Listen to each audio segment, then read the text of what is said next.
एक दिन कुछ स्टूडेंट्स का ग्रुप घूमते घूमते उस जगह पर पहुंच जाता है और गलती से मगरमच्छों के इलाके में फंस जाता है। अब सोचो, अगर तुम ऐसे खतरनाक मगरमच्छों के बीच फंस जाओ तो कैसा लगेगा। बहुत समय पहले उस दलदल में एक अपराधी गैंग का अड्डा था। पुलिस उन्हें पकड़ना चाहती थी। कुछ पकड़े गए, कुछ भाग गए। ये जहरीला केमिकल धीरे धीरे नदी में फैल जाता है। फिर वहाँ के मगरमच्छ बहुत ही बड़े, ताकतवर और डरावने हो जाते हैं। अब वे पहले से भी ज्यादा खतरनाक हैं। अब वहाँ अक्सर लोग गायब हो जाते हैं और मगरमच्छ के अंडे चुराने वाले भी उनके शिकार हो जाते हैं। अब कहानी आती है वर्तमान में। कायल नाम की एक लड़की है जो बायोलॉजी पढ़ती है। उसका बड़ा भाई एक डकैती में मारा गया। कायल बहुत दुखी है और भाई की याद में उसकी राख फ्लोरिडा के एक आइलैंड में बहाने का फैसला करती है। उसकी बेस्ट फ्रेंड एलिस भी साथ जाती है। एलिस अपनी कार बेच चुकी है, इसलिए वे मल्लिका की कार में जाते हैं। मल्लिका को कायल पसंद नहीं करती, लेकिन मजबूरी है। साथ में मल्लिका का नया बॉयफ्रेंड सैम भी है। सफर के दौरान एलिस बताती है कि उसकी माँ ने उसके अकाउंट से $2000 निकाल लिए हैं और एलिस को कर्ज भी चुकाना है, इसलिए उसे ज्यादा मेहनत करनी पड़ती है। रास्ते में सब एक छोटे गेस्ट हाउस में रुकते हैं। वहाँ एलिस कायल को समझाती है कि जिंदगी में आगे बढ़ना चाहिए। कायल बार बार खुद को भाई की मौत के लिए दोषी मानती है। उस दिन डकैती के वक्त कायल अपने भाई के साथ थी। डाकू ने एक बच्चे को पकड़ लिया था। कायल के भाई ने उसे बचाने की कोशिश की, लेकिन तभी एक और डाकू आया और उसने कायल के भाई को गोली मार दी। कायल को आज भी लगता है कि उसने अगर डरकर पिस्तौल चलाने में देर न की होती तो शायद उसका भाई बच जाता। फिर सब लोग पेट्रोल पंप पर रुकते हैं। वहाँ कायल अखबार पढ़ती है और एक खबर देखती है कि अब मछलियाँ भी लोगों पर हमला कर रही हैं। सब लोग गाड़ी में बैठकर जल्दी जल्दी आगे बढ़ रहे थे।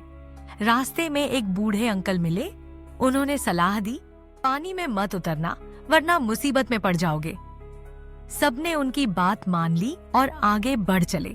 कुछ देर बाद मालिका ने सबको हैरान कर दिया।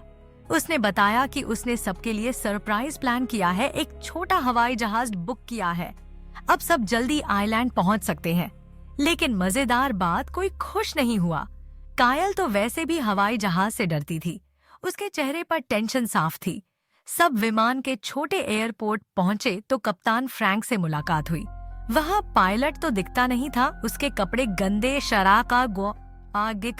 शराब की बदबू और विमान के अंदर ही सिगरेट पी रहा था। सबको थोड़ा डर लगा, लेकिन उठान लेनी पड़ी। जहाज उड़ता है। तभी एक आदमी बार बार फोन पर बोलता रहता है। पीछे बैठे एक और अंकल गुस्सा हो जाते हैं, लेकिन तभी जहाज हिलने लगता है। उस आदमी का सिर टकरा जाता है, वह बेहोश हो जाता है। फिर पता चलता है पहला इंजन खराब, दूसरा इंजन में आग। कप्तान का चेहरा सफेद पड़ गया। सबकी सांसें थम गईं। अब जहाज नीचे गिरने लगा। कहीं कोई मदद नहीं। रेडियो भी खराब हो गया, कोई हेल्प सिग्नल नहीं भेज सकते। जहाज सीधे दलदल वाली नदी में जा गिरता है। पानी गहरा नहीं था, इसलिए किस्मत से सब लोग बच गए। प्लेन पूरी तरह टूट चुका था। 2 लोग, एक यात्री और को पायलट गायब हो गए। सब बाहर निकले। कैप्टन ने गायब लोगों को ढूंढा, लेकिन नहीं मिले। तभी मालूम चला यह एयरप्लेन कभी रजिस्टर ही नहीं हुआ था।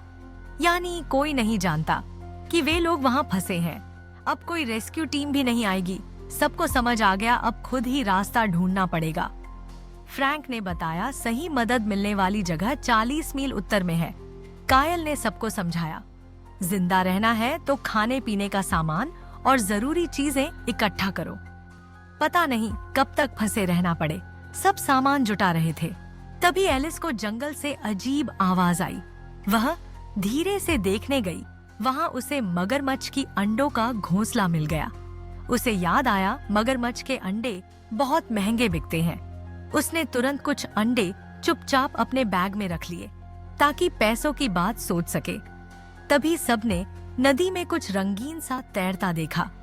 कैप्टन, कायल और सैम मिलकर उसे लाने के लिए पानी में छलांग लगा दी।